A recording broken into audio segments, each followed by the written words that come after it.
You know who was at Hogwarts? Years and years ago, said Hagrid. They bought Harry's school books in a shop called Flourish and Blotts, where the shelves were stacked to the ceiling with books large as paving stones bound in leather, books the size of postage stamps covered in silk, books full of peculiar symbols, and books with nothing in them at all. Even Dudley, who never read anything, would have been wild to get his hands on some of these. Hagrid almost had to drag Harry away from curses and counter-curses, bewitch your friends and befuddle your enemies with the latest revenges, hair loss, jelly legs, tongue-tying, and much more, by Professor Vindictus Viridian. I was trying to find out how to curse Dudley. I'm not saying that's not a good idea, but you're not to use your magic in the Muggle world except for very special circumstances, said Hagrid. And anyways, you couldn't do any of the curses yet anyways. You'll need a lot more study before you get to that level. Hagrid wouldn't let Harry buy a solid gold cauldron either. It says pewter on your list. But they got a nice set of scales for weighing potion ingredients and a collapsible brass telescope. Then they visited the apothecaries, which was fascinating enough to make up for the horrible smell, a mixture of bad eggs and rotten cabbage. Barrels of slimy stuff stood on the floor. Jars of herbs, dried roots, and bright powders lined the walls. Bundles of feathers, strings of fangs, snarled claws hung from the ceiling. While Hagrid asked the man behind the counter for a supply of some basic potions ingredients for Harry, Harry himself examined the silver unicorn horns at 21 galleons each, and minuscule, glittering black beetle eyes, 5 nuts a scoop. Outside the apothecaries, Hagrid checked Harry's list again. Just your wand left. Oh yeah, and I still haven't gotten you a birthday present. Harry felt himself go red. You don't have to. I know I don't have to. Tell you what, I'll get you an animal, not a toad. Toads went out of style years ago. You'll be laughed at. And I don't like cats. They make me sneeze. I'll get you an owl. All the kids want owls. They're dead useful, carrying your post and everything. 20 minutes later, they left Ilep's Owl Emporium, which had been dark and full of rustling feathers and flickering, jewel-bright eyes.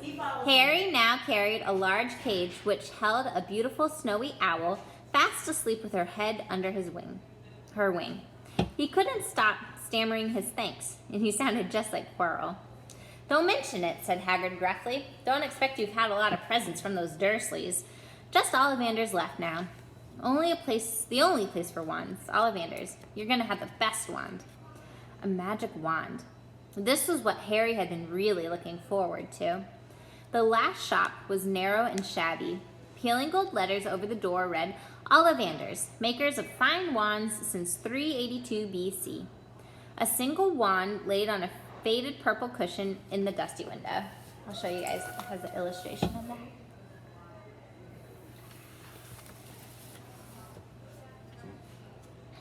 A tinkling bell rang somewhere in the depths of the shop as they stepped inside.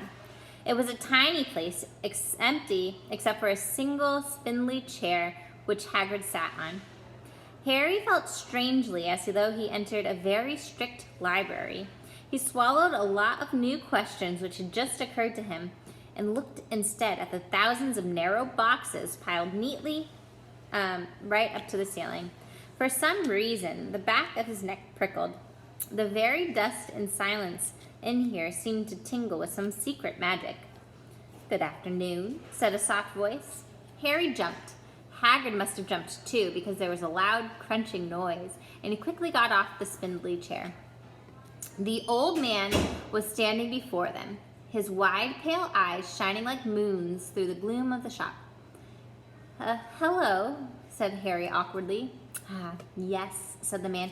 Yes, I thought I'd be seeing you here. Harry Potter. It wasn't a question. You have your mother's eyes. It seems only yesterday she was in here herself, buying her first wand. 10 1/4 inches long, swishy, made of willow. Nice wand for charm work. Mr. Ollivander moved closer to Harry. Harry wished he would blink. Those silvery eyes were a little bit creepy.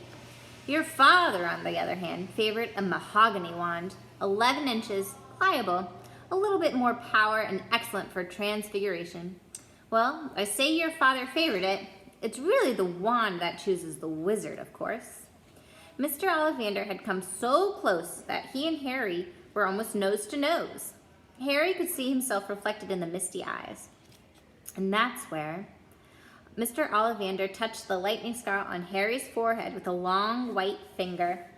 I'm sorry to say I sold the wand to the wizard that did it, he said softly. 13.5 inches, you. Powerful wand, very powerful, and in the wrong hands. Well, if I had known what that wand was going to do in the world. He shook his head and then, to Harry's relief, spotted Hagrid. Rubeus Hagrid, how nice to see you again. Oak, 16 inches. Rather bendy, wasn't it?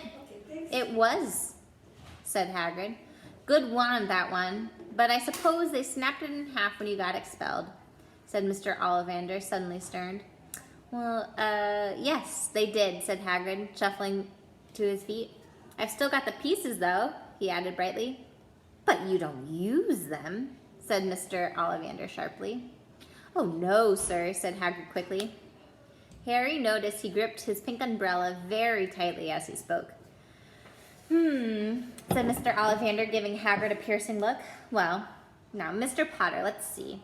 He pulled a long tape measure with silver markings out of his pocket. Which is your wand arm? Well, I'm right-handed, said Harry. Hold out your arm. That's it. He measured Harry from shoulder to finger, then wrist to elbow, shoulder to floor, knee to armpit, and then around his head. As he measured, he said, every Ollivander wand has a core of a powerful magical substance, Mr. Potter. We use unicorn hairs, phoenix tail feathers, and heartstrings of dragons. No two Ollivander wands are the same, just as no two unicorns, dragons, or phoenixes are quite the same. And of course, you will never get such good results with another wizard's wand. All right, we will continue on the next part.